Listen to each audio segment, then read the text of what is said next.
This is a public notice and a royal declaration for a cease and desist of all de facto corporations masquerading as government.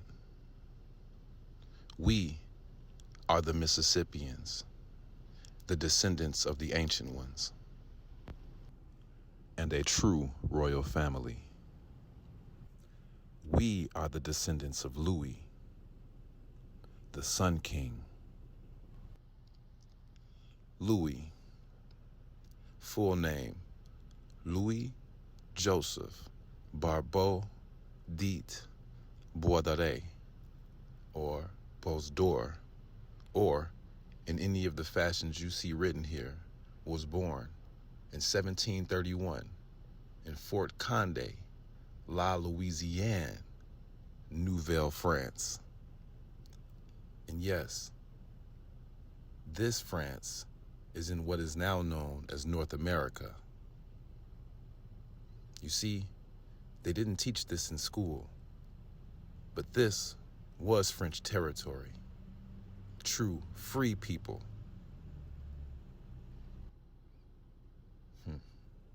When we go to Google and type in my grandfather's name, you will quickly see that his name is synonymous with the King of France. Here you'll see King Louis XV, King Louis XVI, and it just continues. What a coincidence. Who was this Louis, and why did the United States government take 400,000 acres from him and his family after his death? Is this what they call the Louisiana Purchase?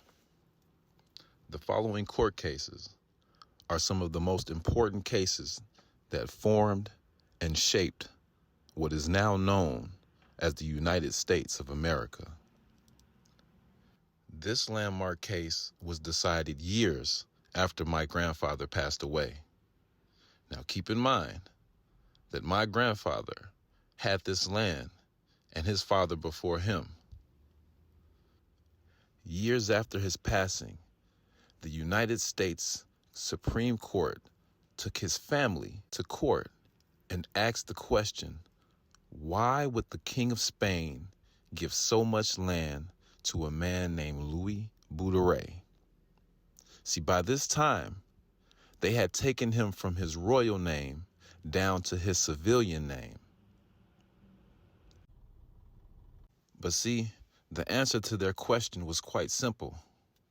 The King of Spain and the King of France, who are both cousins, had a treaty where this land was ceded from the King of Spain to the King of France.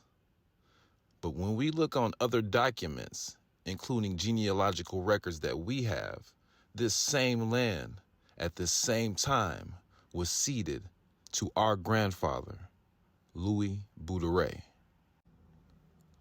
The Supreme Court decided against the family, and this followed with several court cases and the family having to fight to procure their land. Please remember that we are speaking about 400,000 acres in what is now known as the United States. As a result of these various court cases and several acts of Congress, the United States issued these several land patents for the state of Mississippi and for the state of Louisiana.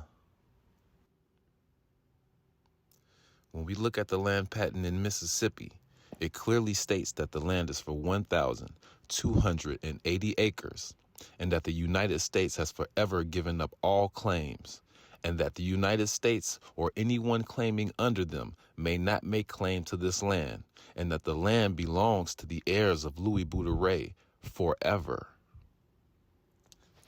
Remember, we are those Mississippians. When you hear of things like the Louisiana Purchase, you must understand that they are not talking about merely the state. They are speaking about what you see before your eyes. Let's talk about Louisiana. In particular, I want to talk about New Orleans.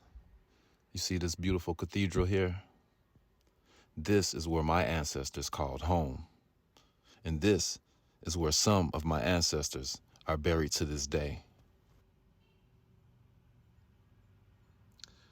This castle wasn't named after St. Louis, the King of France, for no reason. And I want you to pay close attention to the year of the Great Fire.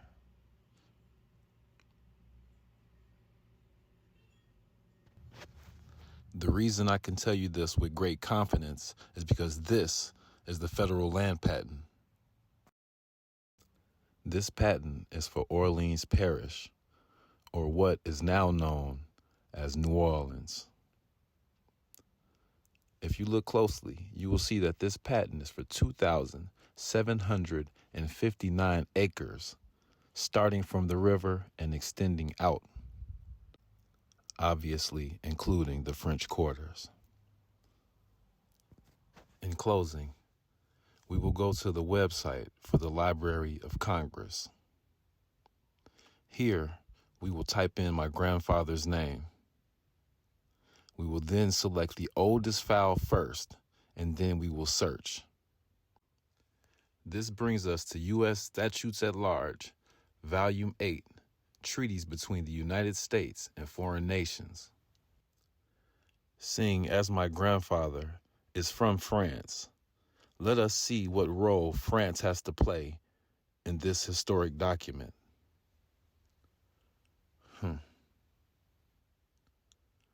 The Treaty of Alliance between the United States of America and His Most Christian Majesty.